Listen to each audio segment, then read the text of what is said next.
सुनबाई, तुझ्यासाठी मी एक काम आणलंय, करशील का? बोला ना, काय काम आहे?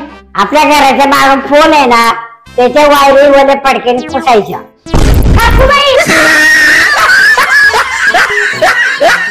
शोभत आहे, मी 4-5 महिने झाले लय आजारी हाय. आव मग एकदा पोस्टमार्टम करून बघ की. तुम्हाला इंग्लिश येते का? येते की. मग बाहेरला इंग्लिश मध्ये काय म्हणतात? बाहेरला काय बी बोल, त्याला काय कळतंय?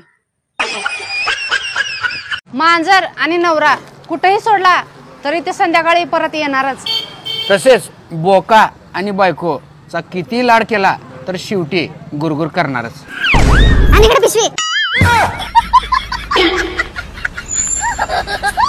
घरात भाज्या आहे, डाळी आहे, वडा आहे, बेसन पीठ आहे, भाजी काऊन नाही गेली? अहो गण घरामध्ये सगळे आहे, मग पण मला कळत नव्हतं ना कोणता करू म्हणून, त्यासाठी खिचडी केली. तुमच्या बायाचं असंच राहतं, घरात 4 भाज्या राहत्या, पण त्याला रोज प्रश्न पडतो की आज काय भाजी करू, आज काय भाजी करू. कपाटात आहे ना साड्या ठेवायला जागा नाही राहत, पण कुठं बाहेर जायचं असलं ना त्याला प्रश्न पडतो, आज कोणती साडी नेसू, आज कोणती साडी नेसू. बरं झालं तुम्हाला एकच नवरा आहे, नाही तर बाहेर जायचं असलं तर प्रश्न पडला असता ना तुम्हाला की आज कोणता घेऊन जाऊ. अगं असंच म्हणलं रे. मेलेल्या माणसाच्या नाकात कापूस का घालते ती बरं? समोश्याचा आणि वडापावचा वास येऊ नये म्हणून.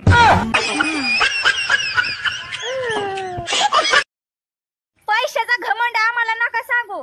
जेवढं तुम्ही बघितलं नाही तर तेवढं कर्ज आमच्यावर आहे. त्या रावणाचं शिका बायको पळवली, पण देवाचीच काय होईन ते होईन.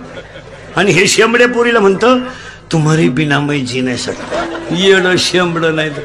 आणि बिनमिशीचा चालला प्रेम करायला. मिशी नसणार. मित्रांनो, बायको आणि सिगरेट तुमच्यासाठी कधीच हानिकारक ठरणार नाही, फक्त त्यांना पेटवायचं नाही.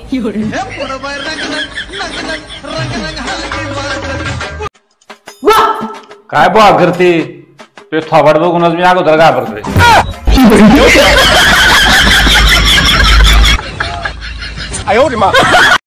ओ कारभारी, आता माझ्याशी भांडताना जरा विचार करत जा, कारण मी मुख्यमंत्र्यांची बहीण आहे. सॉरी, लाडकी बहीण आहे.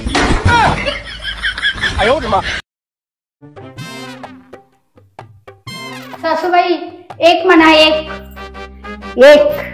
हा कुत्र्याचा केक. काय म्हटलीस ग मला?